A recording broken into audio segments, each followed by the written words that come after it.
My mother-in-law's name flashes on my phone screen for the fourth time today. I watch it vibrate against my marble countertop, the cool stone surface a stark contrast to the battered laminate table where I once struggled to pay bills. Outside, my window, Seattle's rain paints silver streaks down glass walls, 15 floors up and 2,000 miles from the dusty Texas town where I learned that some families measure worth in bloodlines and bank accounts. Before we jump back in, tell us where you're tuning in from. And if this story touches you, make sure you're subscribed, because tomorrow I've saved something extra special for you. I hover my finger over decline again. The Italian leather chair creaks as I shift my weight. The phone falls silent. 3 seconds later, a text message appears from Diana Blackwell. Regarding family reunion, last chance. My stomach tightens as I open it, the words blurring together except for the final line. Marcus says you're being difficult again. This reunion is for real family only. I've been more than generous, including you in smaller gatherings. A voicemail. Notification pops up next. I press play and set it on speaker. Olivia, it's Diana. I don't know what game you're playing, but this has gone on long enough. The Blackwell family reunion is in 3 weeks, and you're the only one who hasn't confirmed. If you can't put aside whatever grievance you have for Marcus's sake, then perhaps you should reconsider what family means. Call me back immediately. A bitter laugh escapes my throat.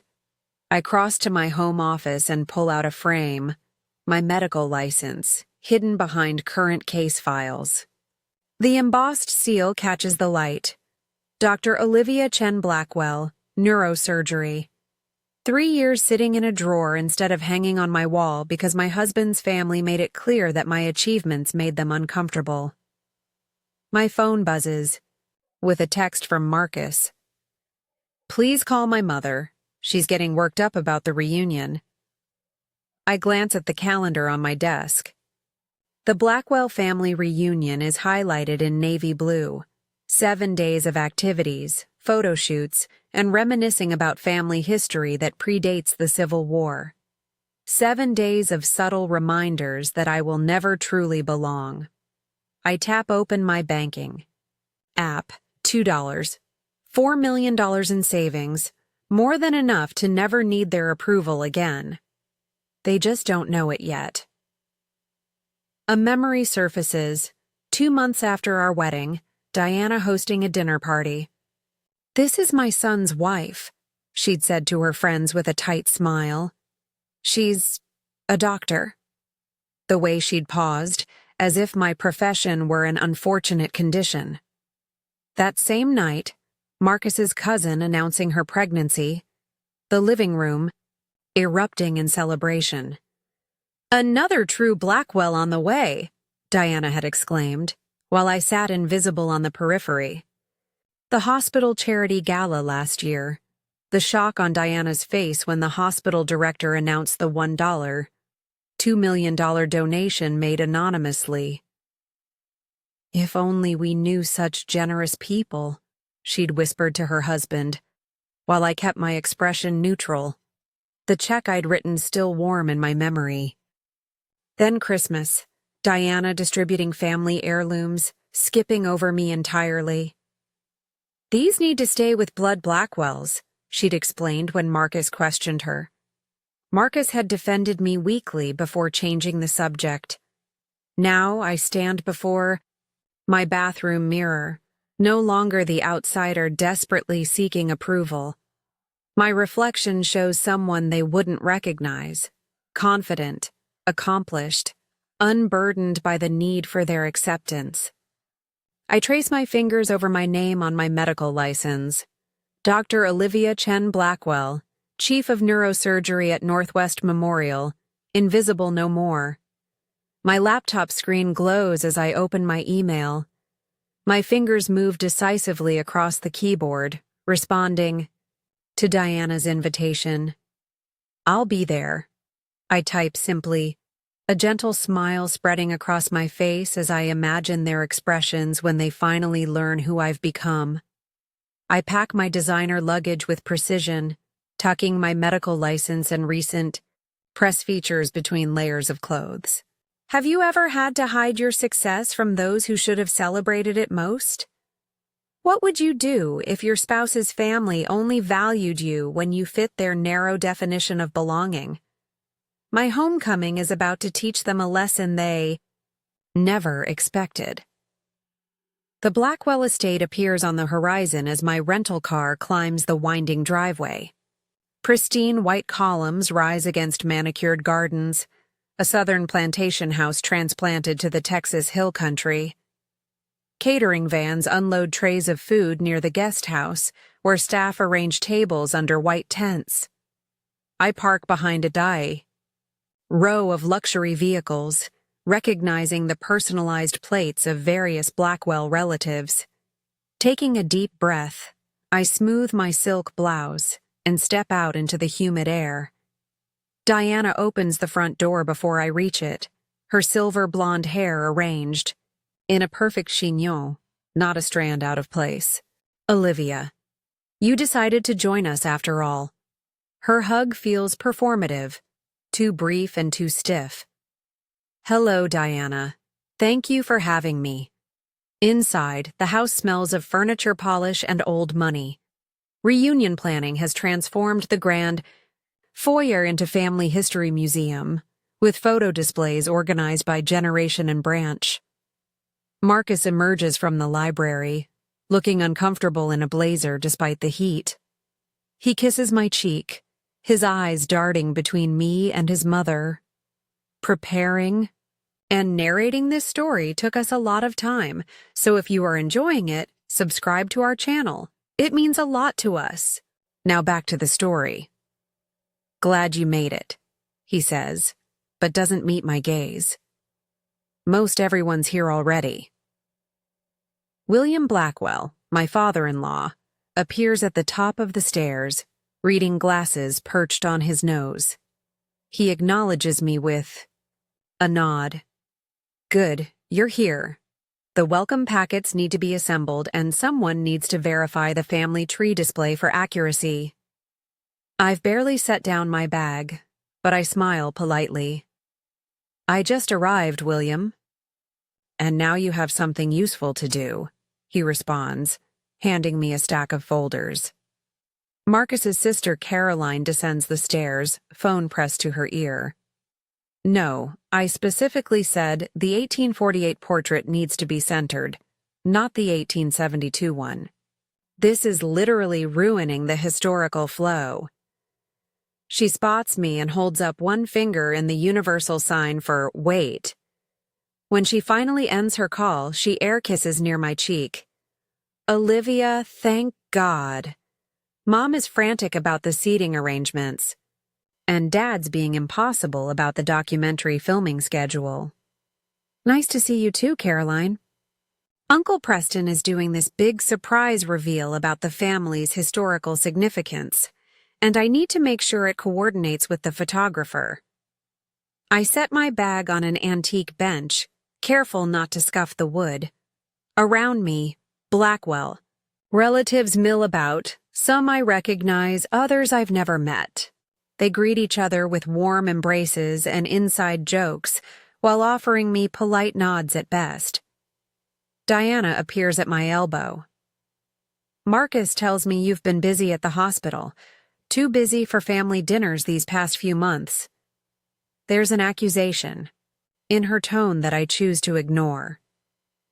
Yes, my schedule can be demanding. Well, I hope you can manage to be present during the reunion. Family documentation is very important to us. The Blackwells have been in American history books since 1794. She smooths an invisible wrinkle from her linen dress. Blood matters, tradition matters. I smile tightly. I'm aware of the family's pride in its lineage. Preston Blackwell arrives precisely at 7, carrying an antique leather case and wearing an air of self-importance. He's William's older brother, the family historian and keeper of all things Blackwell. His handshake is firm when we're introduced. Ah, Marcus's wife. The doctor, correct? From, where was it again? Seattle, though I was born in Chicago. But your people are from... My parents immigrated from Shanghai before I was born. Fascinating, he says, though his tone suggests otherwise. The Blackwells have been in this country for 8 generations, built everything from nothing. During dinner, Preston dominates the conversation with tales of Blackwell achievements and historical connections. William hangs on every word. The documents I've discovered will confirm our direct lineage to Governor Blackwell of Virginia, Preston announces. It changes everything about our family's historical significance. I listen quietly, observing the family dynamics. Marcus sits straighter when his family history is discussed, as though the accomplishments of distant ancestors somehow reflect on him personally. And you're certain about the authentication? I ask during a rare pause. Preston's smile freezes, momentarily. Absolutely, I've dedicated my life to Blackwell genealogy. What process was used to verify the documents? Carbon dating, spectral analysis of the ink. Various methods, he replies vaguely. Professional ones. Which professionals? I press gently. William shoots me a warning look. Olivia, not. Everyone wants to discuss technical details at dinner. I notice Diana's sister Eleanor watching this exchange with interest. When she catches my eye, she gives me the smallest nod of appreciation. Later that evening, searching for extra towels in the guest house where Marcus and I are staying, I stumble across financial documents in a drawer. Bank statements showing significant withdrawals from the family foundation. A receipt for $75,000. To historical authentication services dated just 3 weeks ago. Marcus finds me holding the paperwork. What are you doing? Looking for towels, I say honestly. Found these instead. Marcus, your family has withdrawn almost $200,000 for Preston's project. He takes the papers from my hand. It's family business, Olivia. It's a lot of money for document authentication. Preston knows what he's doing. This discovery will cement the Blackwell place in history. I choose my words carefully. Has anyone independently verified these documents? Why would we need to? Preston is family. The way he emphasizes family lands like a pointed reminder of what I am not. The next morning at breakfast, Eleanor sits beside me on the veranda while others are still getting ready. I saw you questioning Preston. Last night, she says quietly. Just professional curiosity. Eleanor stirs her coffee thoughtfully. Preston has been collecting family artifacts for decades. William and Diana have funded his research for years. That seems very supportive. Diana was never accepted by the old money families in Houston, Eleanor confides. She's been trying to prove the Blackwell's significance since she married William. This latest discovery is everything to her. I digest this information carefully. And you? Eleanor shrugs. I married a plumber from Lubbock, had 3 wonderful children who never needed a pedigree to feel worthy. Been ostracized from proper family events for 30 years. I smiled genuinely for the first time since arriving. Yet, you're here. Wouldn't miss it. Her eyes twinkle. Someone needs to keep a clear head in this family. That afternoon, as family members gather for the first official reunion photograph, I observe from the periphery. 4 generations of Blackwells arranged carefully by bloodline and status. Diana fusses over every detail. "Olivia," she calls without looking at me. "Would you mind taking a few shots with my camera?" After the professional photographer is done with the real family photos, we can take some with the extensions. Extensions. The word lands like a slap. I see Marcus wince but say nothing. "Of course," I reply, my medical training keeping my face neutral despite the sting. As I hold Diana's expensive camera, a text message illuminates my phone from Dr. Sarah Williams, my colleague. "Emergency consultation needed for Senator Morrison's daughter. Possible AVM. They're requesting you specifically after your paper was published in the Journal of Neurosurgery." My heart races slightly, both at the medical emergency and the timing. Senator James Morrison is one of the most powerful political figures in the country. I text back quickly, "On family trip. Can connect via secure video in 30 minutes. Diana notices me texting. "Really, Olivia? Can't you put work aside for 5 minutes while we document family history?" I look up at the tableau of Blackwells, arranged by perceived importance. "This will just take a moment. A patient emergency." "Always an emergency," she mutters, loud enough for others to hear. Some people use work to avoid family obligations.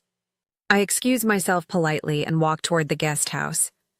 Marcus follows after a moment. "Olivia, can't this wait?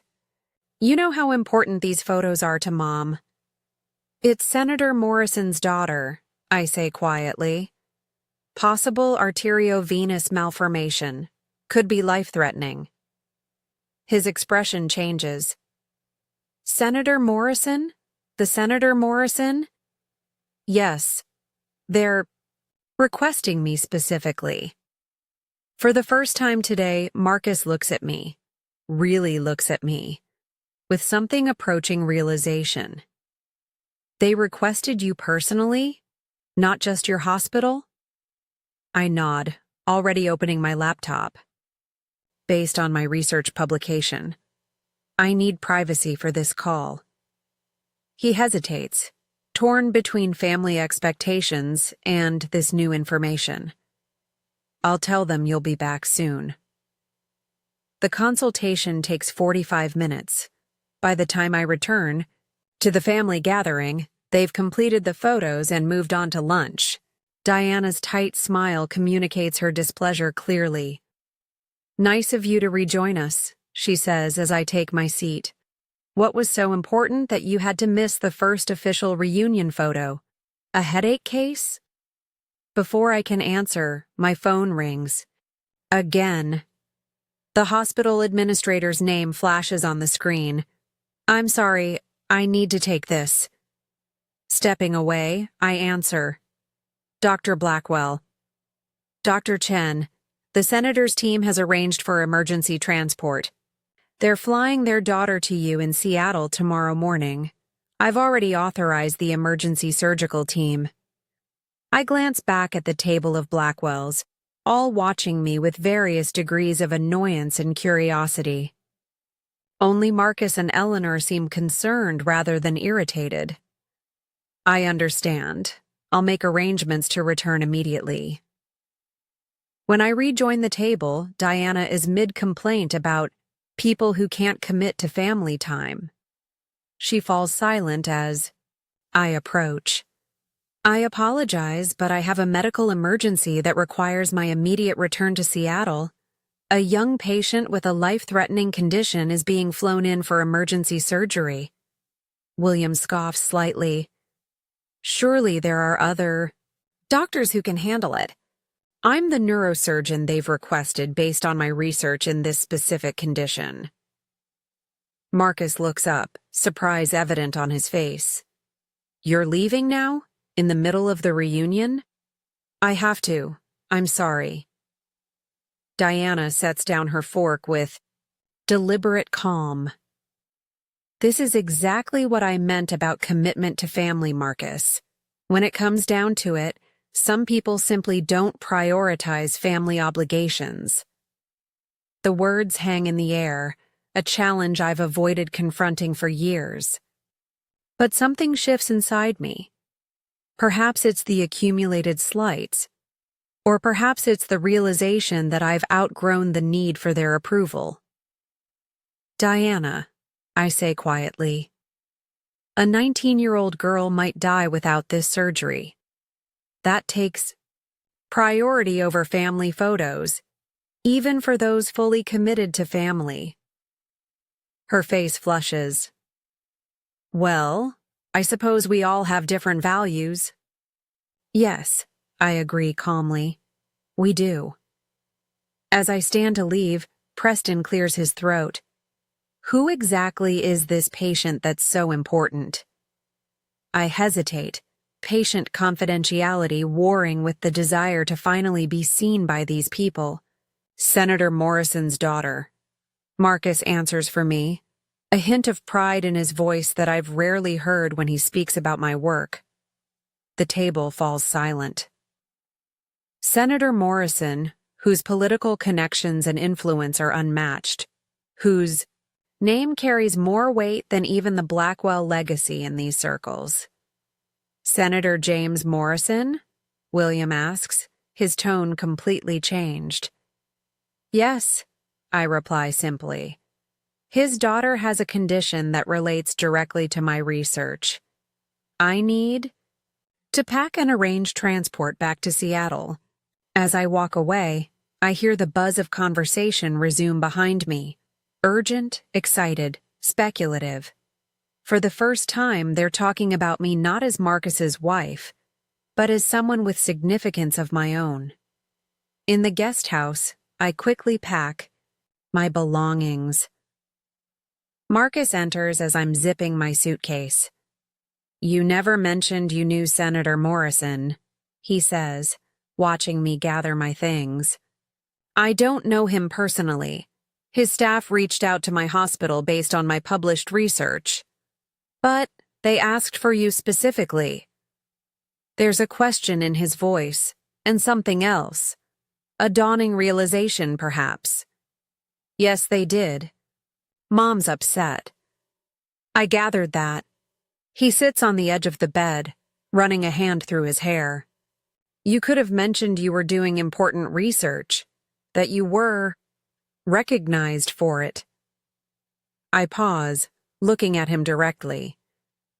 Would it have mattered, Marcus? Would it have changed how your family sees me? He doesn't answer immediately, which is an answer itself. I have a car coming in 20 minutes, I say, returning to my packing. I'll drive you to the airport, he offers suddenly. I look at him, surprised. What about the reunion? They'll understand. This is important. Is it the senator's name that makes my work important now?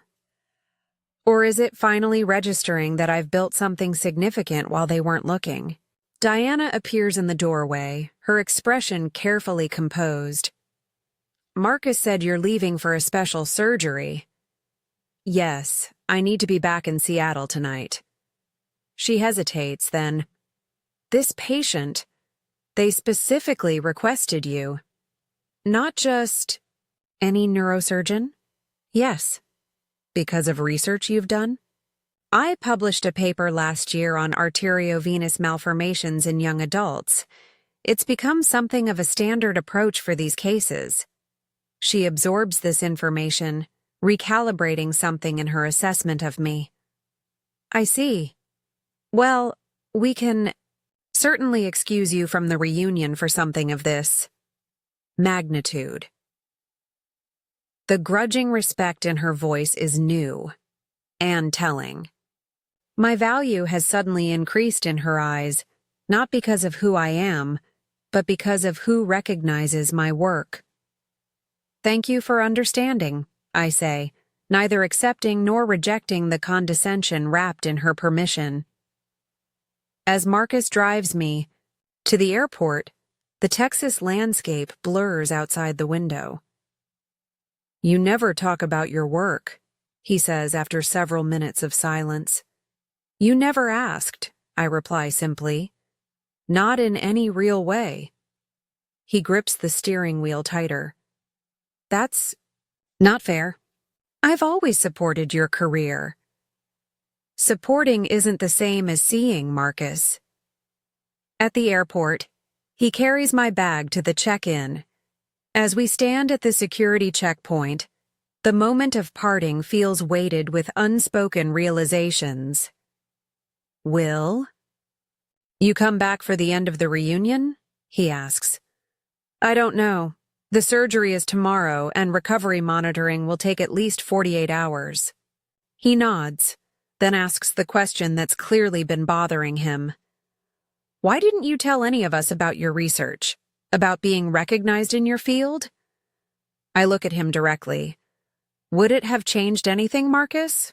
Would it have made you family enough? The question hangs between us, honest and painful. He breaks eye contact first. Call me when you land, he says instead of answering.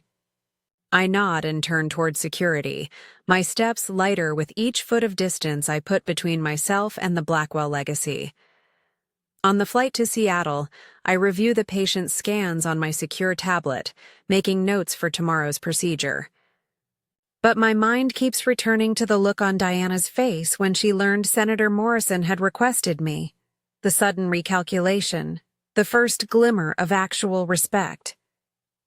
Have you ever had to become exceptional just to be considered adequate?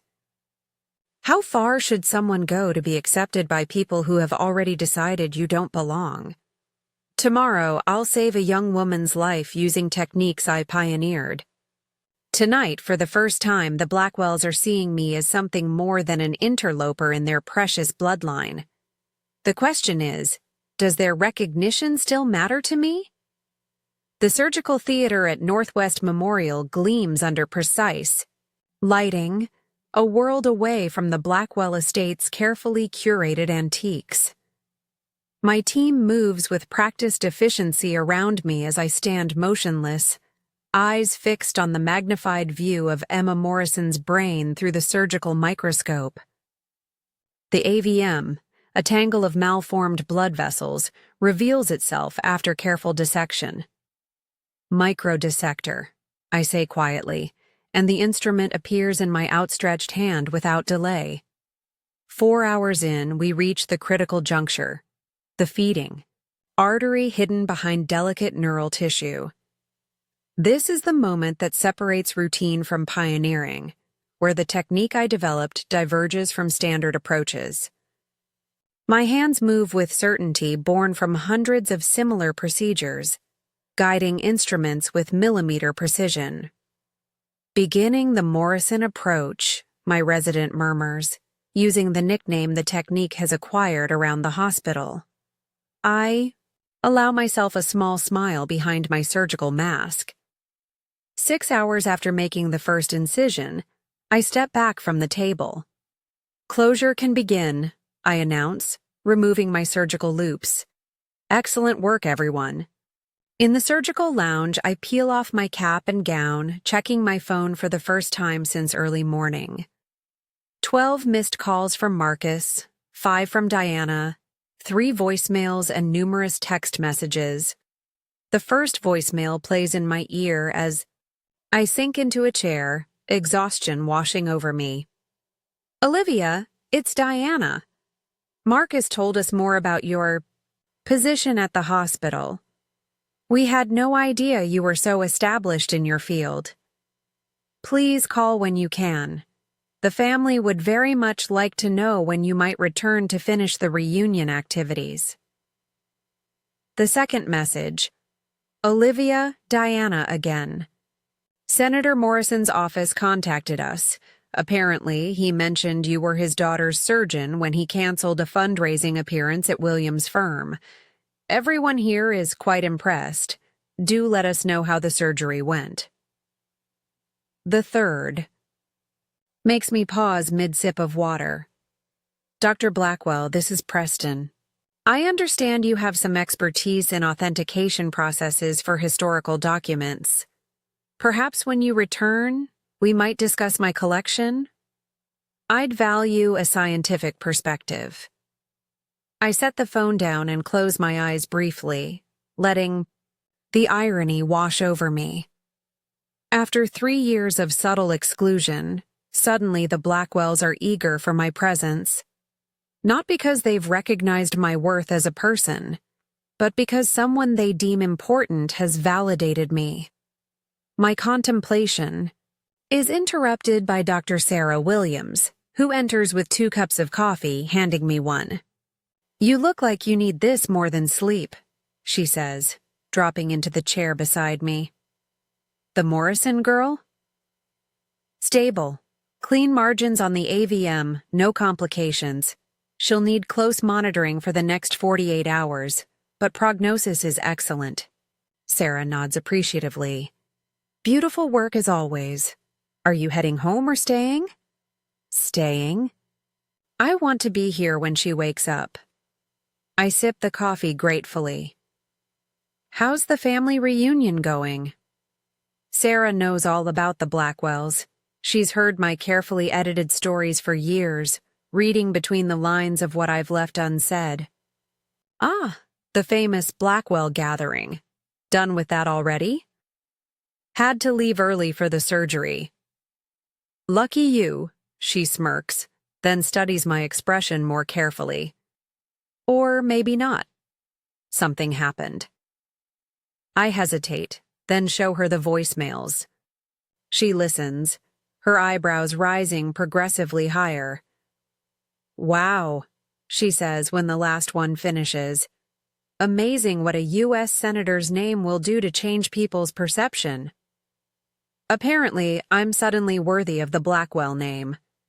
After they've spent years making you feel like you weren't, Sarah finishes for me.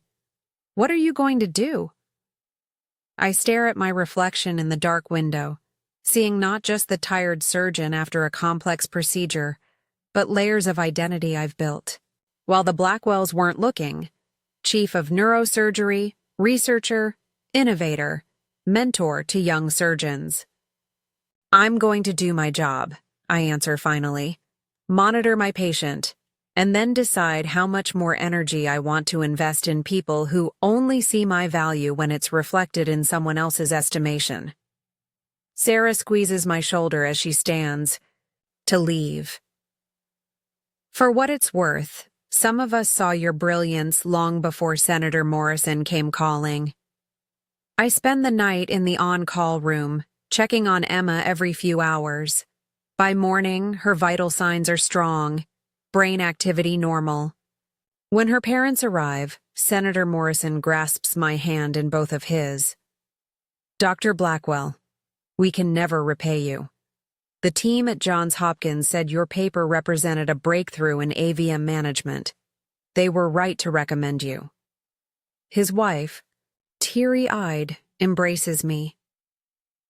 "Thank you for saving our daughter." I explain the procedure, the recovery process, and the excellent prognosis in clear, compassionate terms. As medical professionals, we're trained to maintain appropriate boundaries with patients' families, but their genuine gratitude touches me. This is why I became a surgeon. Not for recognition, but for moments like these when skills I've honed can preserve a life, a future, a family's wholeness. My phone buzzes with another text from Marcus. "Mom's arranged for a car to bring you back if you can get away today. Preston wants to consult with you about the documents. Everyone's asking about you." I don't respond immediately. Instead, I finish my rounds, check on Emma once more, and retreat to my office, the space I've crafted as chief of neurosurgery, with views of Mount Rainier on clear days and walls lined with medical texts and research journals. My diplomas and certifications hang prominently here, where I never have to hide them. On my desk sits a framed photo from medical school graduation, my parents flanking me with unrestrained joy and pride shining in their eyes. Immigrants who worked multiple, Jobs to give me opportunities. Who never once suggested my dreams were too big or my ambitions inappropriate. Who measured family by love rather than bloodlines. I pick up my phone and call Marcus. "How's your patient?" he asks immediately. "Stable. Good prognosis." I pause. "How's the reunion?" "Different since you left. Mom's been telling everyone about you operating on Senator Morrison's daughter. Uncle Preston keeps asking when you'll be back to look at his documents." I hear the subtle shift in his voice. A new awareness, perhaps even pride, that wasn't there before. "Marcus, why did you never tell your family about my position at the hospital? About my research?" The silence stretches between us, filled with uncomfortable truths. "I did mention it," he says finally. "But I guess I didn't emphasize it. Maybe I didn't want to make Mom uncomfortable. She's always been sensitive about people who might outshine the Blackwell accomplishments. The honesty is refreshing, if painful. And now? Now everyone's impressed. The senator's office called Dad about a donation to his campaign. Apparently, you were mentioned as a family connection. He hesitates. "I should have been prouder of you, Olivia. More vocal about your achievements." It's the closest he's come to an apology, but it raises a more important question. Has anything actually changed, Marcus? Or am I just temporarily valuable because of who I know? "That's not fair," he says, but without conviction. "I'll be monitoring my patient for another 48 hours, I tell him. "I won't be returning for the reunion. Mom will be disappointed." I imagine she will. I keep my voice neutral. "Give everyone my regards." After we hang up, I sit with the decision, feeling neither triumph nor regret, just clarity. The Blackwell's sudden interest in me isn't recognition of my worth. It's recognition of my utility. The distinction matters. I call my parents that evening, their familiar voices grounding me as they have throughout my life. "How was the big reunion?" my father asks. "Educational," I reply, and share the unvarnished truth of my experience. My parents listen without interruption, having experienced their own versions of exclusion and conditional acceptance throughout their lives. "You know," my mother says when I finish, "in our culture, family expands through love and respect, not contracts and bloodlines. Your in-laws have a very narrow view of what makes someone belong. And now they want to claim you because someone important recognizes your value," my father adds. "That's not family. That's networking." The simple wisdom in their words settles something restless within me. I've been measuring myself against standards designed to exclude me from the start. "What will you do about Marcus?" my mother asks gently. It's the question I've been avoiding since I left Texas. "I don't know yet. He's caught between their world and mine." "No, Olivia," my father corrects me. "He's caught between their world and reality. You've built something real and meaningful. They're preserving something that may not even exist." After we hang up, I walk the hospital corridors, checking on Emma one more time before heading to my apartment. The city lights of Seattle shimmer. Below my windows as I prepare for bed, a constellation of lives and stories interconnected in ways more genuine than any carefully curated family tree. My phone chimes with an email notification from Eleanor. "Thought you might want to see this. Big revelation at dinner tonight. Call me when you can." Attached is a photo of the Blackwell family gathered around Preston, who displays a yellowed document with evident pride. Diana stands beside him, beaming at the assembled relatives. I set the phone aside, too tired to engage with whatever historical discovery Preston has unveiled. The Blackwells' obsession with their lineage feels increasingly hollow in contrast to the real work of saving lives, building knowledge, creating actual impact in the world. Morning brings clarity along with Seattle's rare sunshine. I make my decision while watching the day brighten over the Sound. When I enter Emma's room for rounds, she's awake, alert, and able to recognize her parents. All excellent signs. "Dr. Blackwell," Senator Morrison greets me warmly. "Emma was just telling us she remembers you explaining the procedure before surgery. Your team said that level of recall is extraordinary." I smile at my patient. Emma has an extraordinary brain. We just helped it work the way it should. After completing my assessment, I update them on her remarkable progress. As I turn to leave, the senator stops me. "Dr. Blackwell, I understand. You're related to the Texas Blackwells? William mentioned you're his daughter-in-law when we spoke."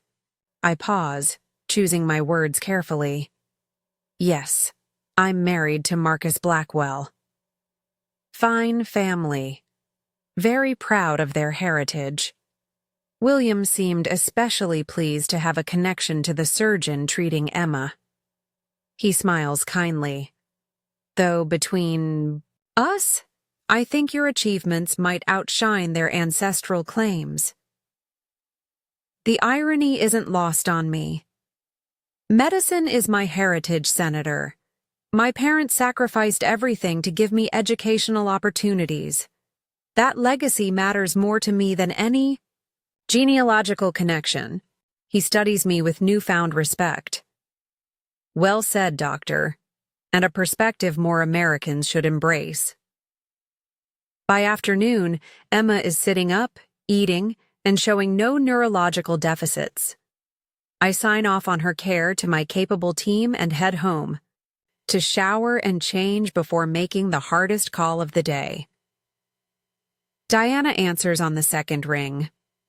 "Olivia, we were just discussing you. How fortunate that you were available for the Morrison girl. William has been telling everyone at the reunion about your position at the hospital." The enthusiasm in her voice is entirely new and entirely transparent. "The surgery went well," I say simply. "Emma will make a full recovery." "Wonderful. When can we expect you back? Preston is quite eager to consult with you about his historical documents, and we've rescheduled the family portrait for tomorrow evening so you can be included." The words hang in the air. So you can be included. As if her permission is a gift, a special dispensation granted now that I've proven useful to the Blackwell name.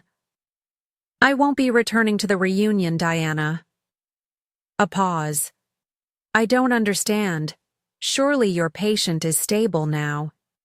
"She is, but I've decided to remain in Seattle." "But..." Her confusion is genuine. "Everyone's asking about you. Senator Morrison spoke so highly of you to William. Preston needs your expertise with the authentication. 3 days ago you didn't consider me family enough to be in the Blackwell portrait," I remind her gently. "You called me an extension rather than family." "Olivia, surely you understand. Traditions are important to established families. I may have been old-fashioned in my thinking. And now? Now we understand you have an important position, connections that reflect well on the family. Marcus should have made that clearer from the beginning." The honesty is almost refreshing in its nakedness. I'm acceptable now because I add value to their narrative. That's the problem, Diana. I'm the same person I was 3 days ago. The only thing that's changed is your perception of my worth. She sighs with evident frustration. I'm trying to include you. Isn't that what you wanted? What I wanted was to be accepted as family because I love your son. Not because Senator Morrison knows my name, or because I might authenticate Preston's documents. You're being difficult. No, I'm being honest. There's a difference. After a moment, her voice shifts to a more conciliatory tone. Olivia, families are complicated. Perhaps we got off on the wrong foot years ago. This is a chance to reset our relationship. It's the closest thing to an olive branch Diana Blackwell has ever extended to me. But it comes with strings visible from 3 states away. I appreciate that, Diana. But a reset would require acknowledging the problem, which isn't my pedigree or achievements. It's the belief that some people are inherently more valuable than others based on their ancestry. That's not. It is, though, and it's a foundation too shaky to build a genuine relationship upon. A long silence follows, broken finally, by Diana's carefully controlled voice. I'll tell the others you're needed at the hospital. Marcus will be disappointed. Yes, I agree softly. I imagine he will. After we hang up, I text Marcus. We need to talk when you return to Seattle. This isn't about the reunion anymore. His reply comes quickly. I know. I'll fly back tomorrow. That evening, I receive another email from Eleanor, this one marked urgent. Preston's documents are being questioned. The authentication service has flagged inconsistencies. William and Diana have already committed Family Foundation money to a museum display based on these records. Call me. I call her immediately. Eleanor answers with uncharacteristic agitation. The papers are forgeries, she says without preamble. The authentication service Preston used has now admitted they rushed the process because he paid extra. A real historian from Rice University examined them today and identified anachronistic elements, paper composition and ink formulations that didn't exist in the supposed time period. How are William and Diana taking it? Eleanor's laugh is brittle. They're in denial. Preston is blaming the historian's jealousy of the Blackwell legacy. But the evidence is damning. And the money they've already committed? Gone. The museum is understandably backing out, but the initial payments were non-refundable. She pauses. Diana kept saying they should wait for your assessment. Apparently, you're now the family's trusted scientific authority. The irony isn't lost on either of us. Olivia, Eleanor says more seriously, this may bankrupt them. William liquidated investment accounts to fund this project. Their social standing was leveraged on this historical discovery. I process this information silently, thinking of the Blackwells' carefully constructed identity crumbling around them. For all their emphasis on bloodlines and heritage, they've built their sense of worth on foundations as suspect as Preston's documents. Thank you for telling me, I say finally. Will you come back? They might listen to you now. I consider this the symmetry of returning triumphantly to offer help to those who excluded me. There would be a certain poetic justice in becoming the savior of the family that deemed me unworthy. But that narrative carries its own toxicity. No, I answer honestly. I can't fix this for them, Eleanor. Some revelations people need to face themselves. I understand, she says, and I believe she does. For what it's worth, I think you're making the right choice. The next day, I meet Marcus at a quiet restaurant near our Seattle apartment. He looks tired, the confidence of the Blackwell heir somewhat diminished. You've heard about Preston's documents? He asks after we order. I nod. Eleanor told me. Dad's devastated. Mom's in denial. The family reunion ended early. No one wanted to stay after the historian from Rice made his assessment public. I'm sorry, I say, and mean it. No one deserves humiliation. Marcus studies me across the table. You could have come back, helped them save face. They would have listened to you now. That's exactly why I couldn't come back, Marcus. Being valued only when I'm useful isn't the same as being accepted for who I am. He's quiet for a long moment. I've been thinking about what you said, about why I never emphasized your accomplishments to my family. I think I was afraid. Of what? That if they saw how extraordinary you are, they'd know I wasn't good enough for you. He meets my eyes directly. It was easier to let them think you were the one who didn't measure up. The honesty catches me off guard. More insight than Marcus has shown in our 3 years of marriage. The Blackwell name was always my identity, he continues. Being born into that family meant I mattered without having to prove it. But you've built something real on your own merit. No one gave you your position or achievements. I reach for his hand across the table. Marcus, a name is just a starting point. What matters is what you build with your life. I know that now. He squeezes my hand. Watching Preston's grand claims collapse made me realize how hollow our family pride has been. Generations of Blackwells coasting on increasingly distant accomplishments, measuring ourselves against others instead of contributing something meaningful. What will you do now? He takes a deep breath. Start over. Define success on my own terms, not my parents'. Maybe finally finish that environmental science degree I abandoned because Dad thought law was more prestigious. And us? The question hangs between us. The real purpose of this conversation. I want to try again, he says quietly. But I know things need to change. I can't be caught between worlds anymore. I need to choose a life with you, fully and completely. I consider his words, weighing them against the patterns of our marriage. It won't be easy.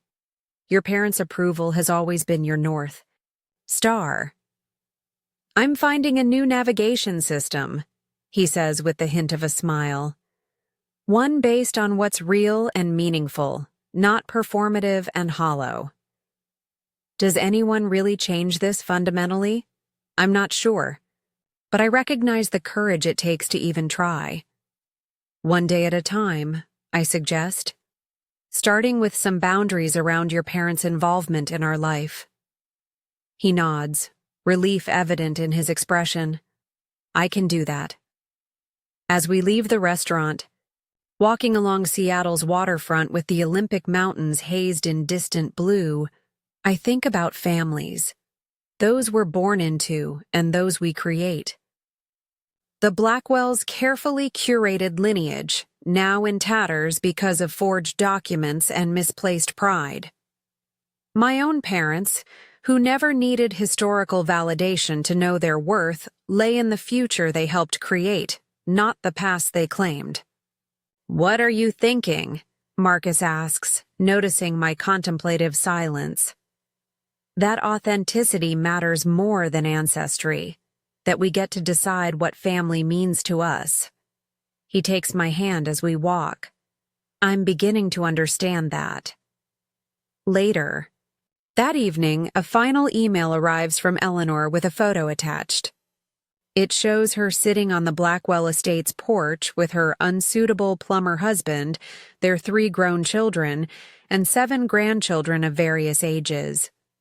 They're laughing, casual, utterly lacking the posed perfection of official Blackwell. Portraits. Her message is simple. This is what real family looks like. No authentication required. I save the image, a reminder that belonging isn't granted by bloodlines or social standing, but created through love, acceptance, and seeing others for who they truly are. The most meaningful heritage isn't preserved in fragile documents or ancestral claims, but in the lives we touch, and the differences we make with our time in this world. Have you ever discovered that your true value was visible all along to those with eyes to see it? Sometimes the most powerful recognition is not being suddenly seen after proving your worth, but being truly known by those who never needed proof in the first place. 3 months after the disastrous Blackwell reunion, I stand in my surgical theater conducting a masterclass for visiting neurosurgeons. Overhead cameras project my hands onto large screens as I demonstrate the modified approach to AVM resection that's becoming known in medical circles as the Chen technique, my maiden name deliberately reclaimed from my professional contributions. The key distinction, I explain as my fingers manipulate delicate neural tissue on the cadaver specimen, is identifying the feeding vessels through this corridor rather than the traditional superior approach. This reduces manipulation of surrounding functional areas by approximately 40%. 20 surgeons from across the country watch intently, many taking notes. In the back of the observation area stands Marcus, his expression a mixture of wonder and pride that still feels new after months of recalibrating our relationship. When the demonstration concludes, questions come rapidly from my colleagues. Technical inquiries about patient selection, recovery profiles, and long-term outcomes. I address each with the confidence born from hundreds of successful cases, my research data, and published findings. Dr. Chen, says a neurosurgeon from Mayo Clinic, your 3-year follow-up data is remarkable. What prompted you to challenge the conventional approach? I consider my answer carefully. Necessity and observation. I had a young patient with an AVM in an eloquent area. The standard approach would have required sacrificing tissue critical for language function. Sometimes our greatest innovations come from refusing to accept limitations others take for granted. After the session, attendees gather for a reception in the hospital's conference center. I mingle with colleagues, discussing cases and potential collaborations. Marcus brings me a glass of water, his hand resting briefly on my lower back, a small gesture of support. That was incredible, he says quietly. Even I could see how your technique differs from what they expected. Thank you for coming. His presence at my professional events is another change in our reconfigured marriage. It means a lot. I wouldn't have missed it. His smile carries a hint of regret for all the times he did miss my professional milestones, the achievements I downplayed and he overlooked. As the reception continues, my phone buzzes with a text from my mother. Channel 9 News just mentioned your surgical demonstration. Dad recording it now. So proud of you, daughter. I smile, showing Marcus the message. My parents' pride has always been a constant in my life, unwavering, unconditional, focused on effort rather than outcomes. They never needed external validation to believe in me, I tell him. That security shaped everything I've accomplished. Before he can respond, Dr. Sarah Williams approaches with a distinguished older man I immediately recognize as Dr. Leonard Isaacson, former Surgeon General and current chair of the National Medical Research Council. Olivia, I'd like to introduce you to Dr. Isaacson. He attended your demonstration and has some questions about your longitudinal study. Dr. Isaacson extends his hand. Remarkable work, Dr. Chen. Your outcomes data could change the standard of care nationally. I'd like to discuss including your technique in the next neurosurgical treatment guidelines. For the next 20 minutes, we discuss implementation, training requirements, and potential for broader application. As we talk, I notice Marcus engaged in animated conversation with Sarah, both occasionally glancing my way. Later, as we drive home through Seattle's evening, traffic, Marcus seems contemplative, Dr. Williams told me something interesting, he finally says, about Emma Morrison's case. I glance at him briefly before returning my attention to the road. Oh? She said you were already developing a modified surgical approach for Emma before the senator's office even called. That you'd been planning the procedure based on her scans for days before anyone knew who her father was. I nod. Of course. Her case was referred to me because of the complexity, not because of who her father is. But at the reunion, everyone assumed that I was called in because of the senator's influence. That was their assumption, not anything I claimed. Marcus falls silent, processing this revelation. My parents still think your connection to Senator Morrison was why you were selected to perform the surgery. Does the truth matter to them? I ask quietly. He sighs. Probably not. It fit their worldview better to believe influence rather than merit determined your selection. I pull into our apartment building's garage and park. Before exiting the car, I turn to Marcus. This is why I reclaimed Chen for my professional identity. I earned every advancement, publication, and referral under that name, based solely on my work. No perceived connections, no family legacy. His expression shows understanding dawning. And yet you're still legally Blackwell. Yes. I meet his gaze directly, because that name represents a choice I made to build a life with you. Chen represents what I built myself. Both matter to me. That night, as I prepare notes for an upcoming lecture, my phone rings with an unexpected name, William Blackwell. Olivia, he begins without preamble, his voice lacking its usual authoritative tone. I hope I'm not disturbing you. Not at all, William. Is everything all right? A heavy pause follows. Not particularly. I suppose you've heard about our situation following Preston's misstep. Eleanor mentioned there were financial repercussions. Quite significant ones. He clears his throat uncomfortably. The foundation is essentially bankrupt. We've had to list the estate for sale. Diana is struggling with the changes. I wait, sensing there's more to this call than an update on their circumstances. Marcus mentioned your hospital is expanding. Its neurological center. He continues. Now I understand. Yes, we're adding a research wing focused on innovative surgical approaches. He suggested the naming opportunities might be substantial, that a significant donor might secure family recognition in perpetuity. I choose my words carefully. There are naming opportunities at various levels, yes. Would you facilitate an introduction to the appropriate development officer? I've liquidated some personal assets separate from the foundation. I'd like to discuss a potential Blackwell legacy at your institution. The irony doesn't escape me. William seeking to preserve the Blackwell name through my professional world after years of treating my career as secondary. I'm happy to make an introduction, William.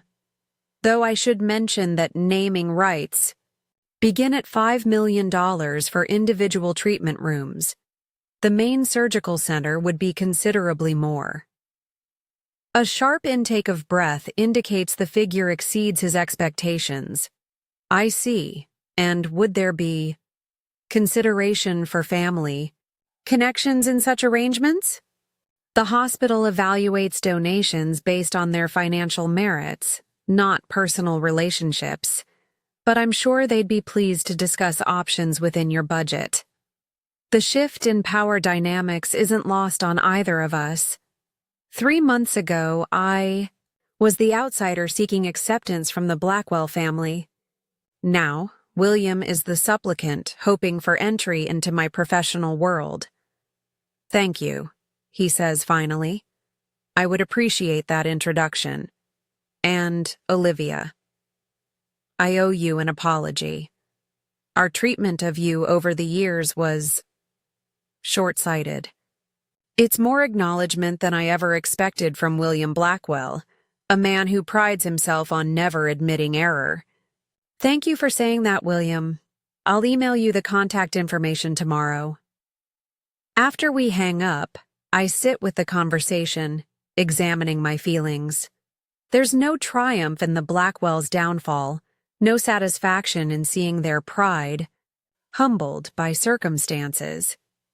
Instead, I feel a quiet resolution, a realignment of relationships based on more authentic footing. Marcus emerges from the bedroom, having clearly overheard my side of the conversation. Dad called you directly? I nod. About donation opportunities at the hospital.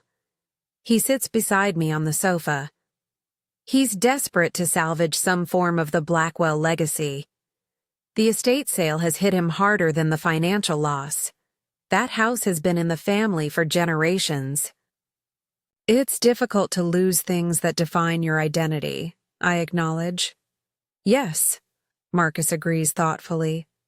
Though sometimes we discover who we really are only after losing what we thought defined us. His insight surprises me, another sign of his evolution these past months. Since the reunion debacle, Marcus has begun pursuing his long-deferred interest in environmental science, enrolling in courses and volunteering with habitat restoration projects. The corporate law career his father charted for him has been set aside, allowing a more authentic version of himself to emerge. Do you miss it? I ask. The certainty of the Blackwell identity? He considers this carefully. I miss the simplicity of knowing exactly who I was supposed to be. But I don't miss living someone else's definition of success. He takes my hand. Watching you all these years, building something meaningful on your own terms, I envied that authenticity more than I admitted even to myself. The next morning brings an email from Diana, clearly written in response to my conversation with William.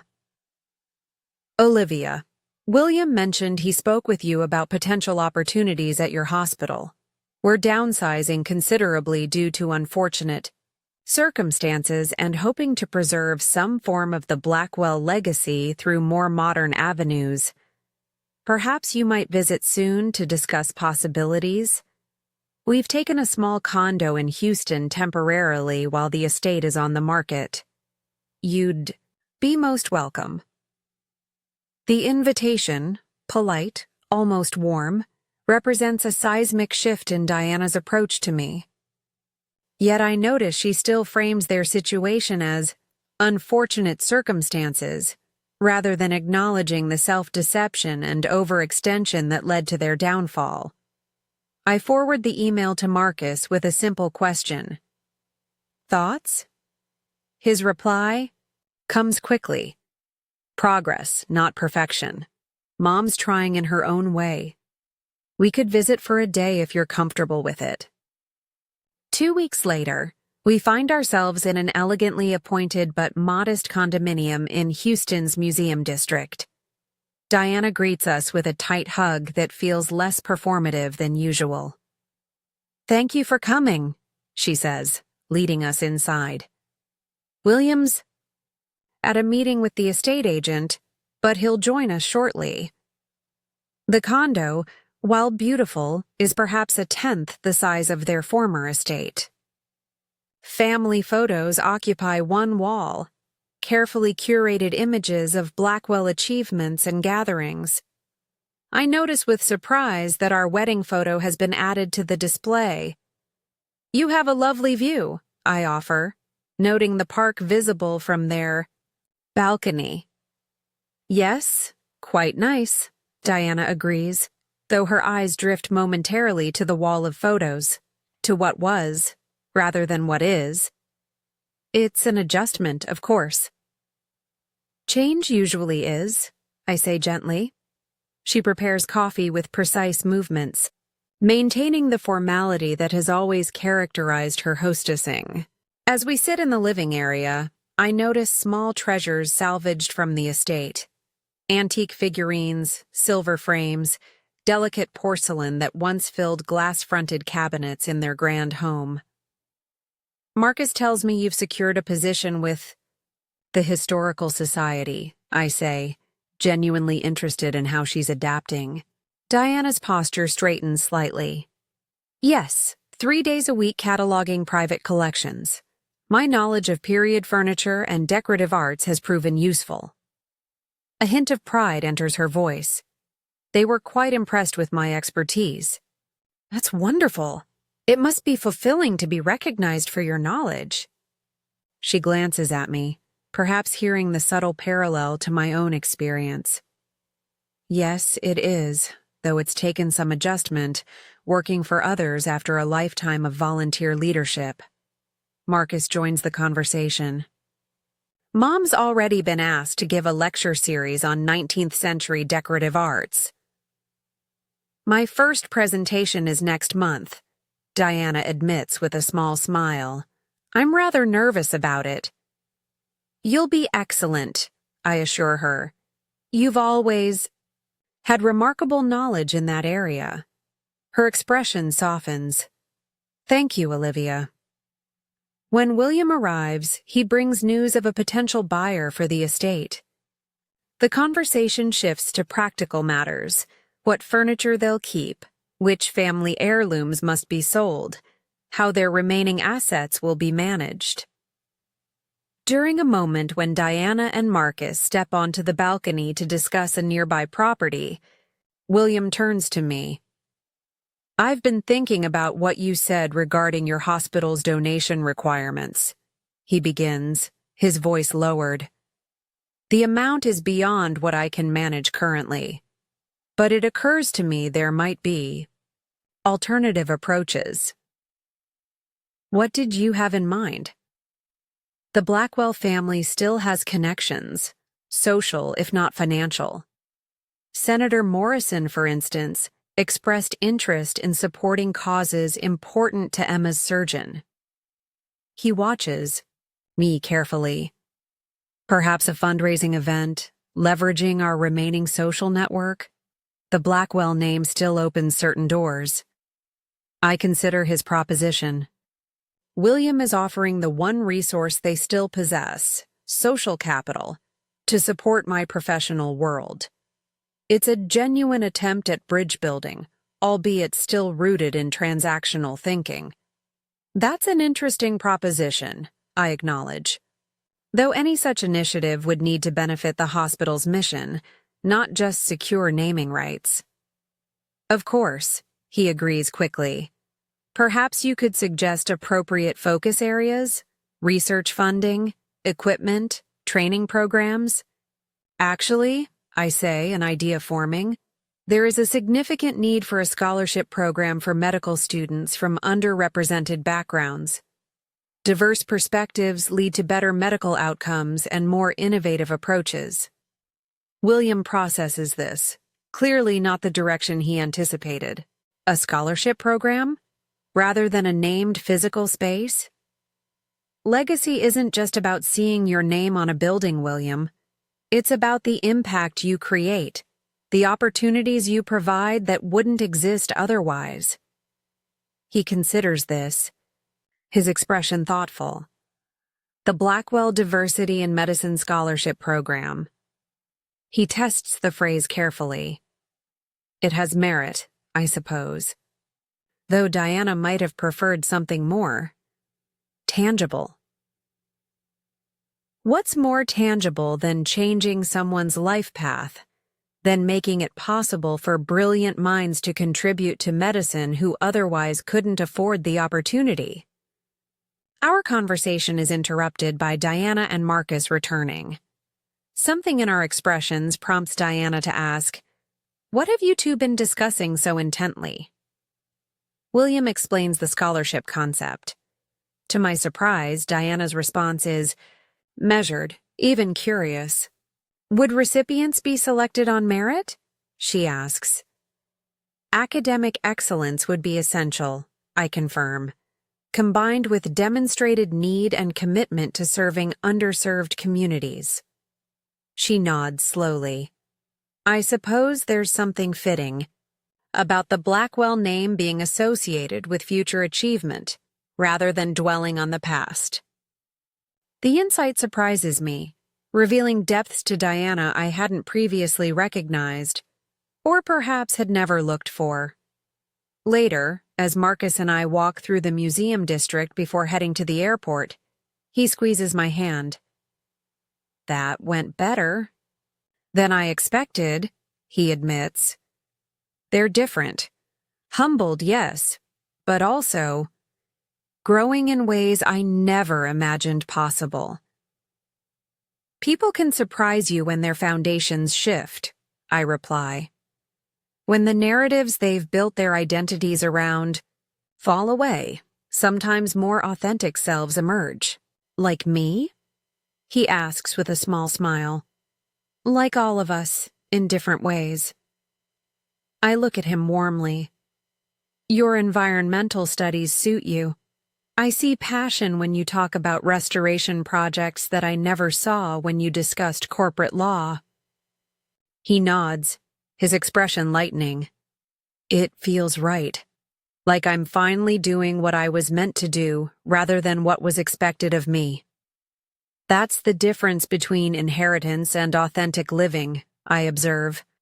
One is given, the other, discovered.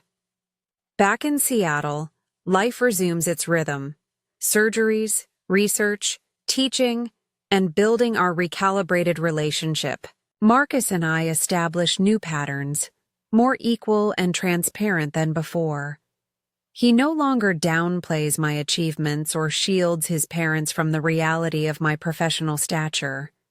I make space for his emerging authentic self without resentment for the years when that authenticity was suppressed. 3 months later, I receive an invitation to speak at a fundraising event in Houston for the newly established Blackwell Diversity in Medicine Scholarship. The accompanying note from Diana surprises me. Olivia, we've secured commitments from several significant donors, including Senator Morrison. Would you consider sharing your journey as a first-generation physician? Your story embodies exactly what this scholarship aims to create: opportunities for exceptional minds to contribute to medicine regardless of background. William and I would be honored if you would serve as the keynote speaker. I show the invitation to Marcus, who smiles. Mom asking you to highlight your first-generation immigrant success story? That's growth I never expected to see. People can change when their perspectives shift, I remind him. When they're forced to see beyond comfortable narratives. Will you do it? I consider the opportunity, not just to support a worthy cause, but to publicly reclaim my narrative in the Blackwell sphere. Yes, I decide, but I'll speak as Dr. Olivia Chen Blackwell, honoring both where I came from and the choices I've made along the way. The event falls on a crisp autumn evening at Houston's Medical Center complex. The auditorium fills with physicians, potential donors, and medical students specially invited for the occasion. In the front row sit William and Diana, alongside my parents who have flown in from Chicago for the event. The contrast between the two sets of parents could not be more striking. My immigrant parents in their carefully selected formal wear, radiating quiet pride. The Blackwells in their element among Houston's medical elite, yet subdued compared to their former imperial presence.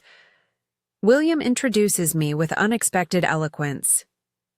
Many of you know Dr. Olivia Chen Blackwell as a pioneering neurosurgeon whose innovative techniques have transformed outcomes for patients with complex vascular malformations. What you may not know is that her journey to medical excellence began with parents who crossed oceans to create opportunities for their daughter. The scholarship we launched tonight seeks to create pathways for similarly brilliant minds, ensuring that medicine benefits from diverse perspectives and talents regardless of economic background. As I take the podium, I see Diana reach over to briefly touch my mother's hand. A small gesture, but one that would have been unimaginable a year ago. "Thank you, William," I begin. "And thank you all for supporting this initiative. My journey to medicine wasn't marked by family connections or financial privilege. It was built on my parents' sacrifices, their unwavering belief in education, and their conviction that contributing to others' well-being is the highest calling." I meet my parents' eyes, seeing the tears they don't try to hide. "I stand before you as Dr. Chen Blackwell, honoring both the family that gave me roots and values, and the family I chose to join. Both names represent important parts of my identity." In the audience, I see Marcus nodding slightly, understanding the significance of this public declaration. The students who will benefit from this scholarship may not have generational wealth or established connections. What they will have is determination, brilliance, and perspectives that will enhance medicine in ways we cannot yet imagine. Their contributions won't derive value from family names or historical claims. They will create value through innovation, compassion, and service. As I continue outlining my journey and the impact of mentors who saw my potential, I notice Diana, listening intently, her expression thoughtful rather than guarded. William sits straighter when I acknowledge their evolution, their willingness to transform legacy from a backward-looking concept to a forward-facing commitment. After the event raises over $2 million for the scholarship fund, we gather for a small family dinner, the Blackwells and the Chens together at a round table where conversation flows more naturally than ever before. My father shares stories of his early days in America. William listens with genuine interest. Diana asks my mother about her journey, absorbing the narrative of determination and adaptation with newfound respect. "Your daughter has transformed our understanding of family," Diana tells my parents as the evening concludes. "We're fortunate that she chose to join ours, even when we didn't properly value what she brought to it." My mother smiles warmly. "Our Olivia has always seen possibilities others miss. It's what makes her an excellent surgeon and a bridge builder." Later, as Marcus and I prepare to return to our hotel, William pulls me aside. "The scholarship. Students will be selected by a committee," he says, "but we'd like you to serve as a mentor to recipients if you're willing. Your journey embodies exactly what we hope to nurture." The request, genuine, respectful, acknowledging my expertise rather than just my connection to their son, represents the culmination of a transformation I never expected to witness in the Blackwells. "I'd be honored," I tell him sincerely. In our hotel room that night, Marcus and I reflect on the evening, the unlikely alliance between our families, the reconfiguring of relationships based on mutual respect rather than hierarchy and exclusion. "When I married you," Marcus admits, "I thought you were joining my family. I never imagined my family would be transformed by joining yours." I rest my head on his shoulder, contemplating the journey that brought us here. The strongest connections aren't built on shared ancestry or social standing.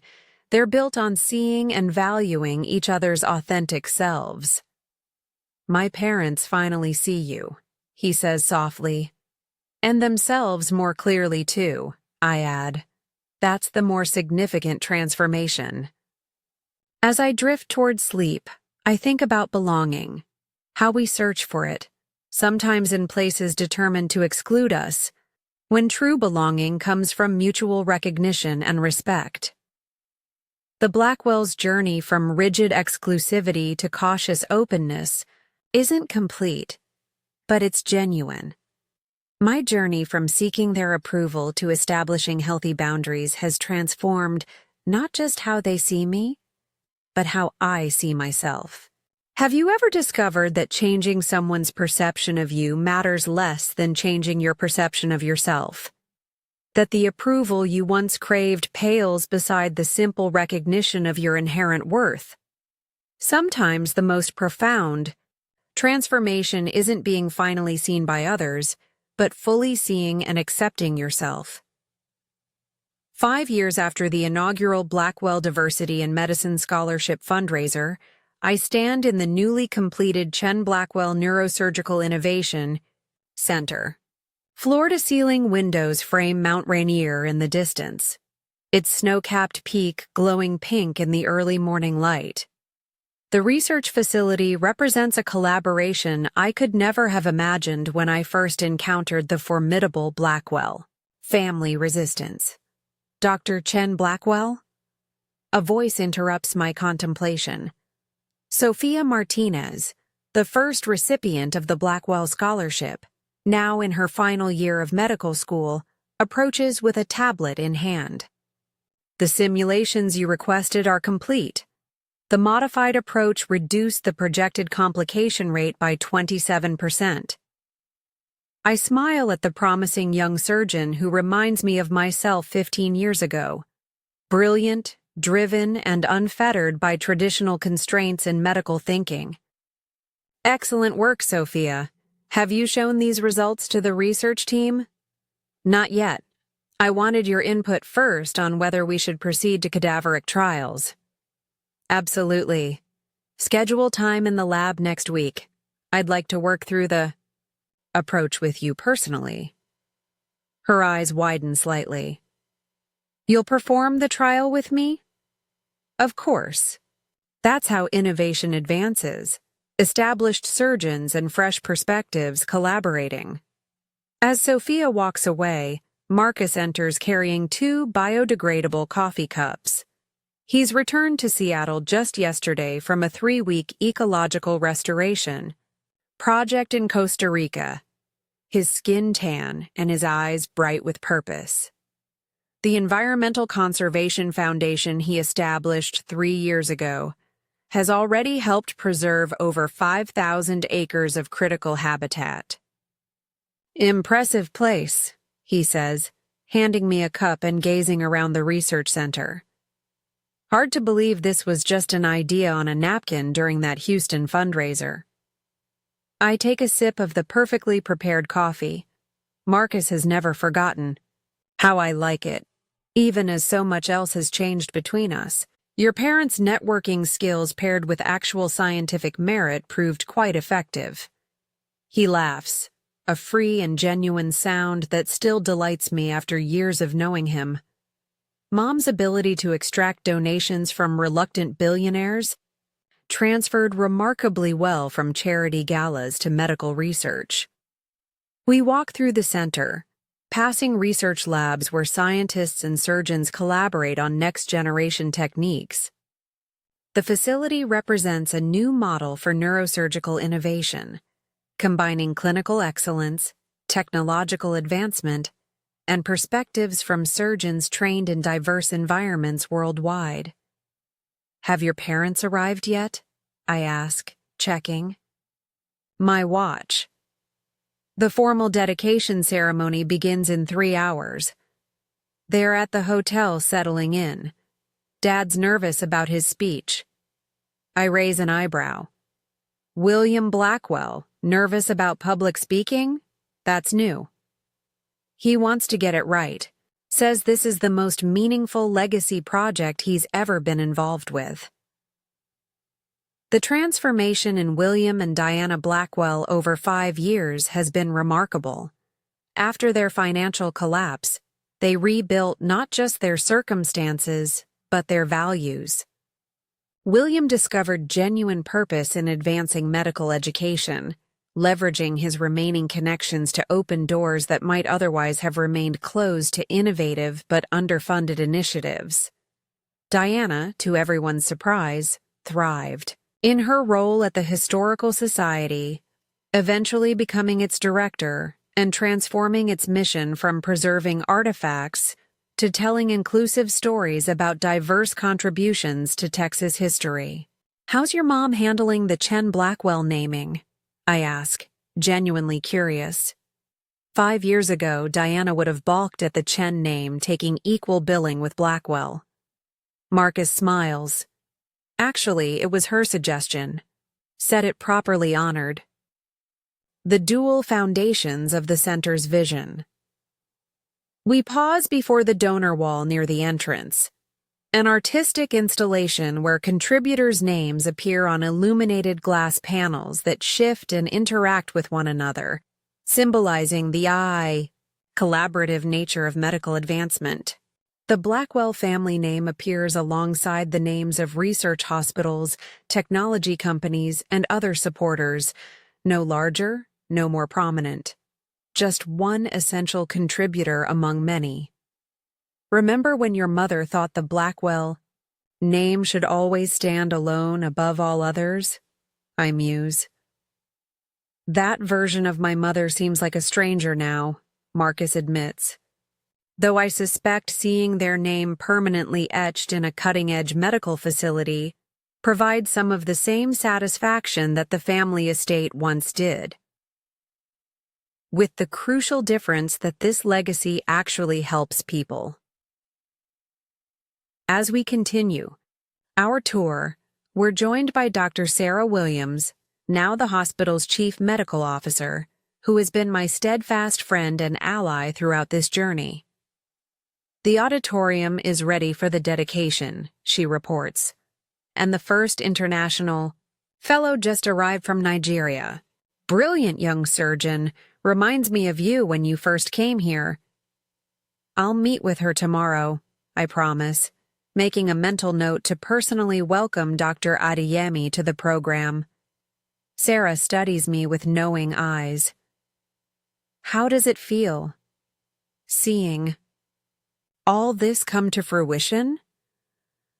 I consider the question seriously, like watching scattered puzzle pieces finally form a complete picture.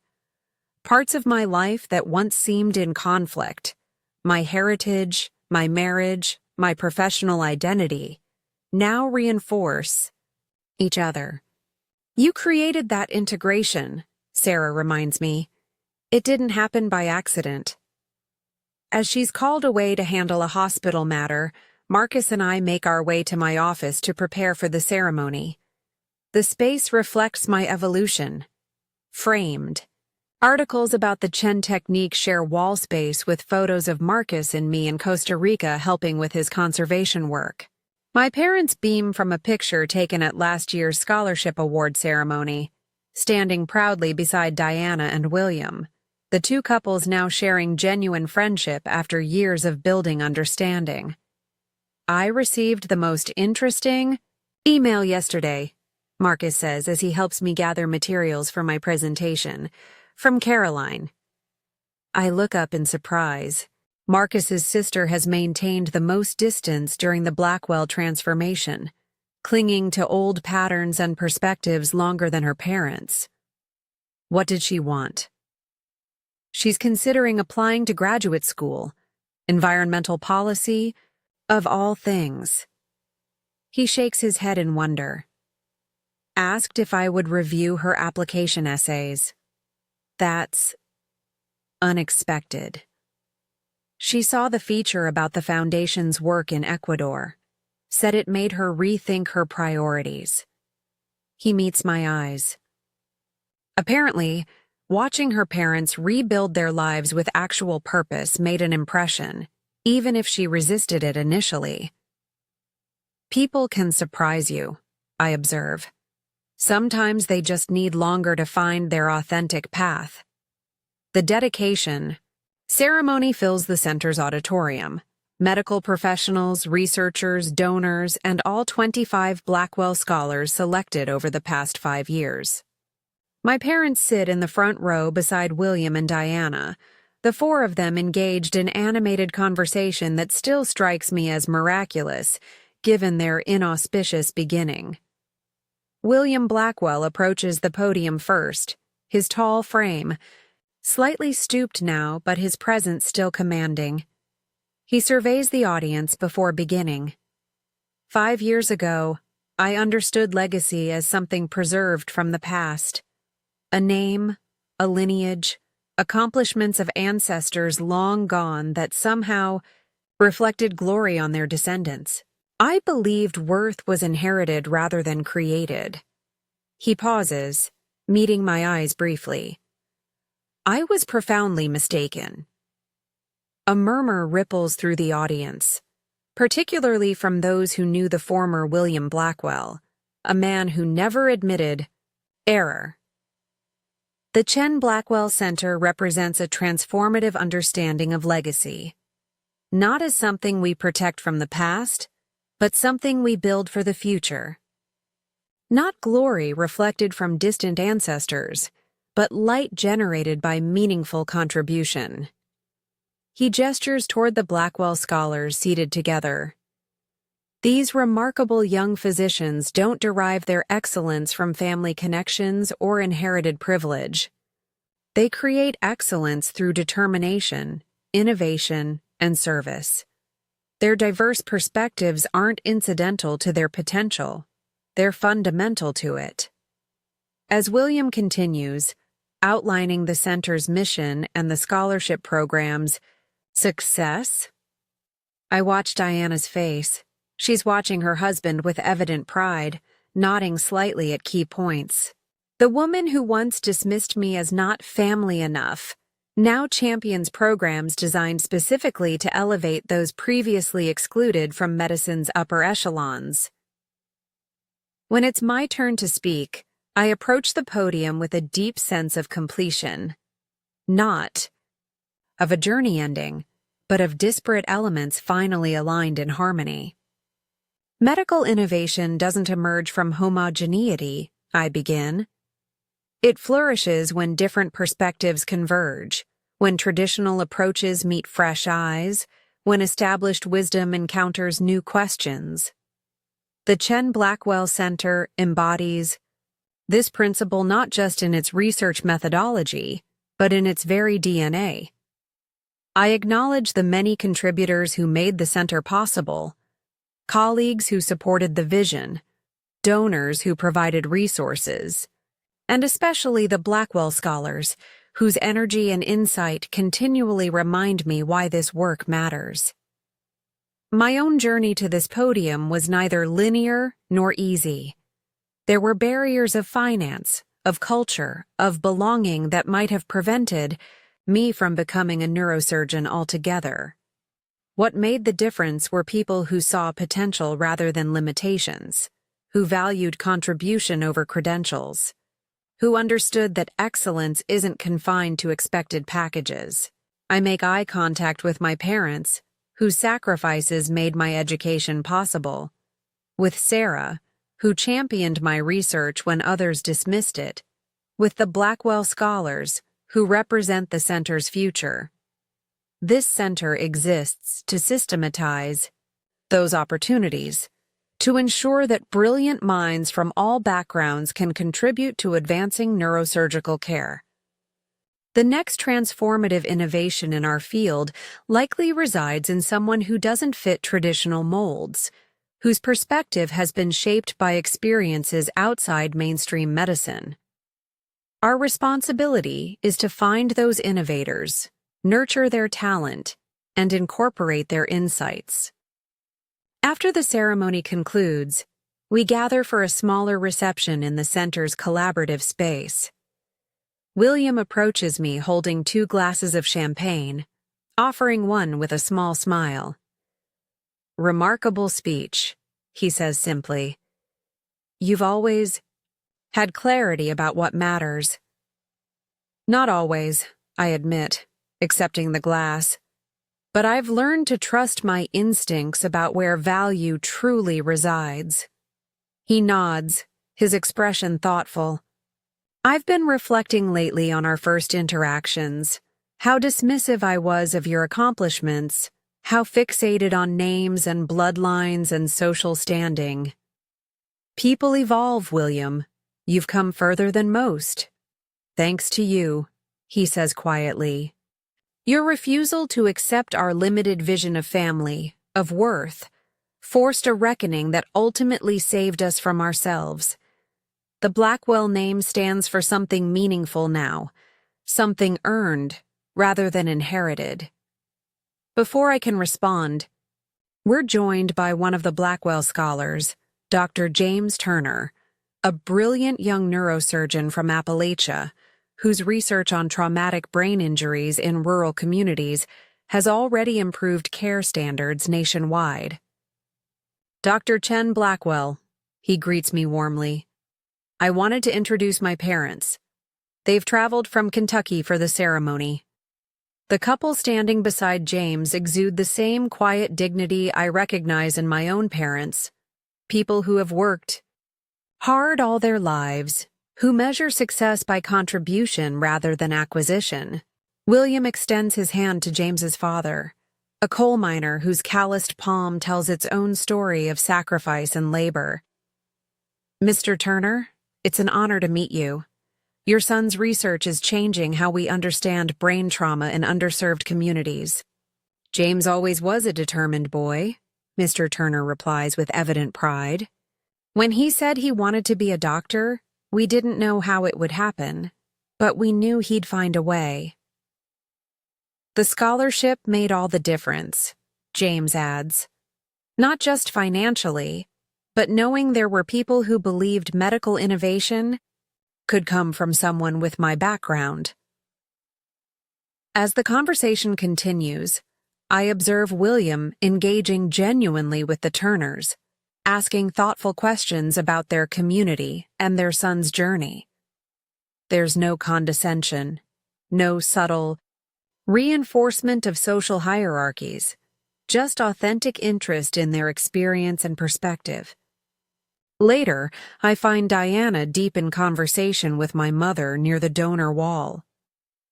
They make an unlikely pair, the former Texas socialite and the Chinese immigrant who worked factory jobs to support her daughter's education. Yet they lean toward each other with the comfortable body language of friends, laughing at something my mother has just said. Olivia, Diana calls as I approach. Your mother was just telling me about your childhood science experiments in the kitchen. Apparently you were determining surgical career from age 7. My mother smiles warmly. She turned our small apartment into a laboratory. I found organs made from Play-Doh in the refrigerator. You never told me that, Diana says to me, a hint of regret in her voice for the years of stories she never sought to know. There's still plenty of time for stories, I reassure her, including both women in my gaze. As evening approaches, Marcus and I find a quiet moment alone on the center's rooftop garden. Seattle stretches before us, the Space Needle illuminated against the darkening sky. We sit on a bench surrounded by native plants selected for their attraction to pollinators, a small detail Marcus insisted on when the center was designed. I spoke with Eleanor earlier, he tells me, referring to the one Blackwell family member who had recognized my worth from the beginning.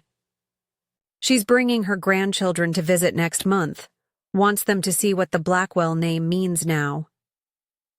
I look forward to meeting them. He takes my hand, his thumb tracing the calluses formed by years of surgical instruments. Do you ever think about where we'd be if you had accepted my family's limited vision of you? If you'd stayed small to fit their expectations? The question gives me pause. Sometimes. But that version of me couldn't have existed for long. Truth eventually demands acknowledgement, one way or another. I'm grateful every day that you refuse to be diminished, he says quietly. That you held firm until we all grew large enough to see you clearly. The center's lights activate automatically as dusk deepens, illuminating the garden pathways with soft, efficient LEDs.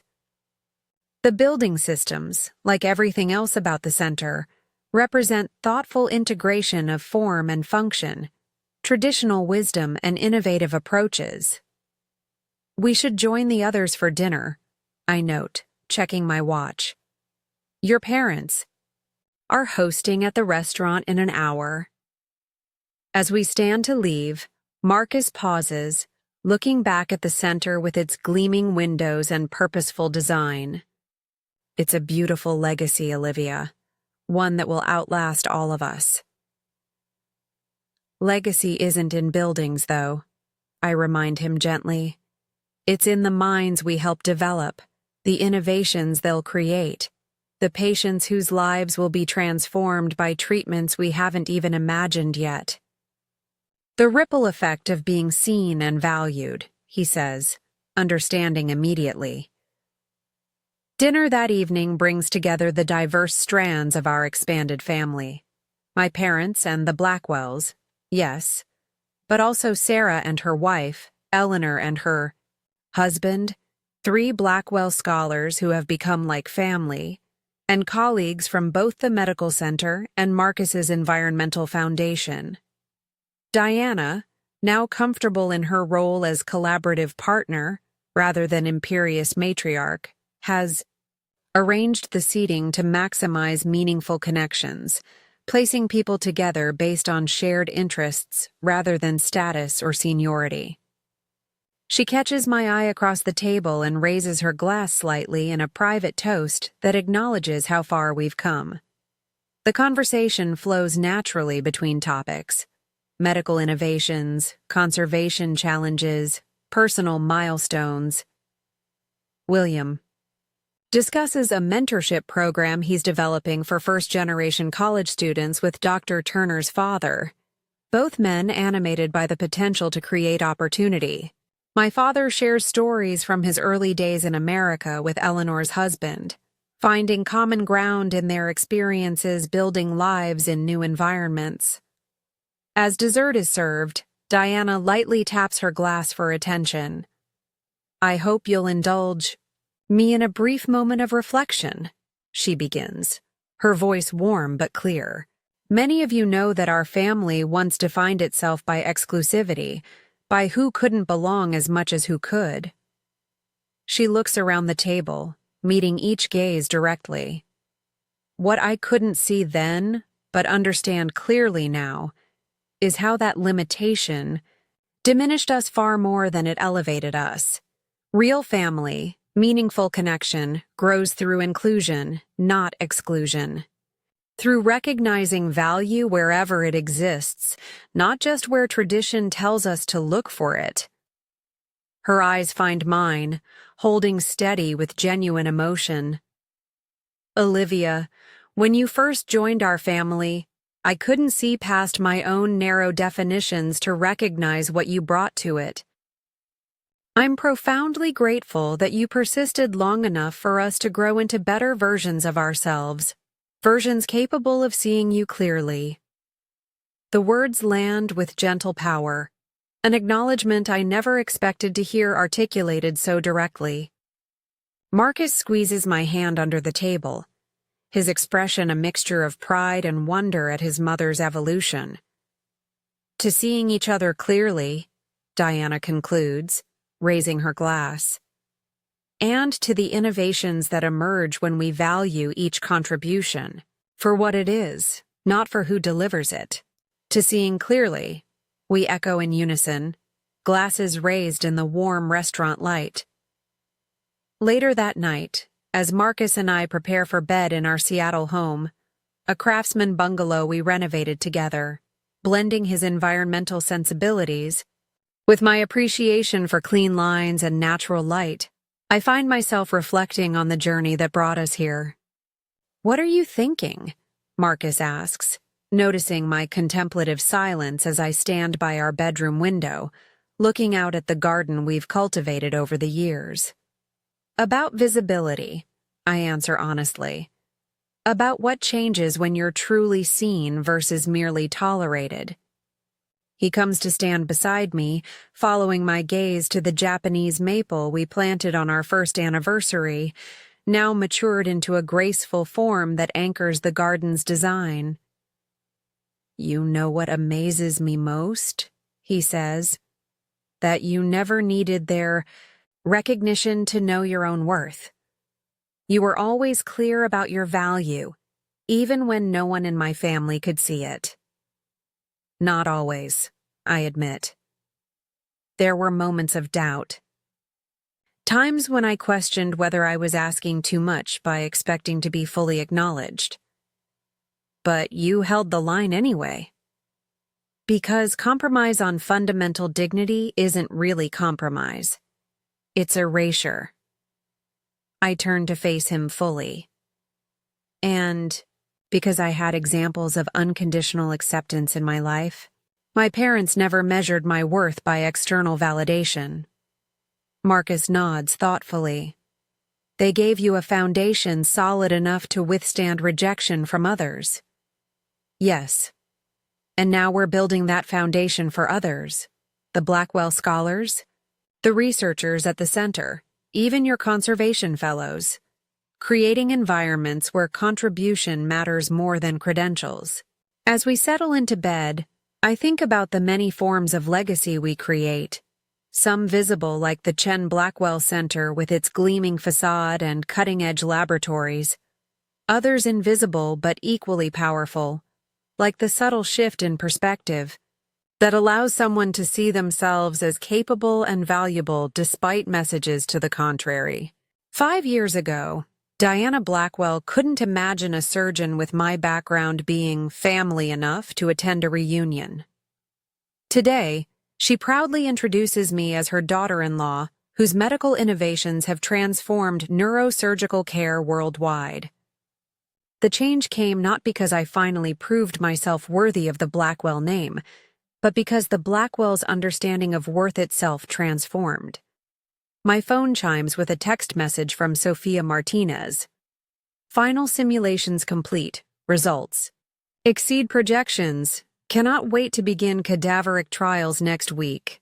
I smile at the young surgeon's enthusiasm, remembering my own excitement when developing the techniques that would eventually become my signature contribution to the field.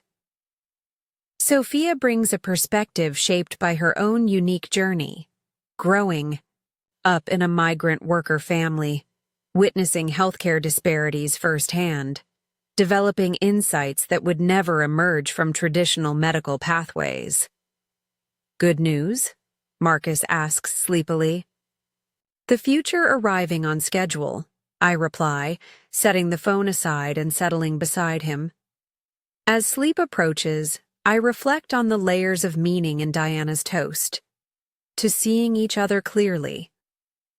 The phrase applies not just to my relationship with the Blackwells, but to the broader principle that guides both my surgical innovations and the center's mission.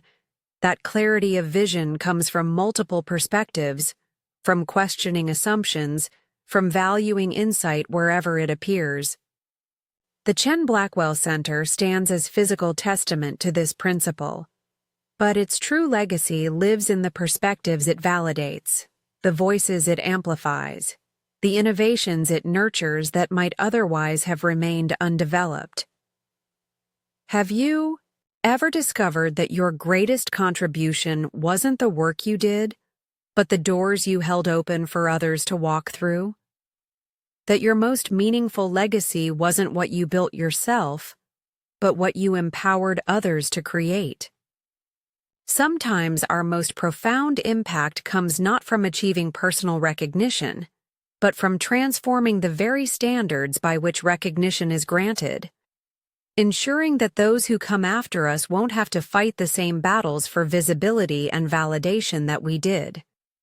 In the quiet darkness of our bedroom, with the gentle rhythms of Seattle rain beginning outside our window, I rest in the certainty that worthiness isn't something to be proven or earned through others' approval.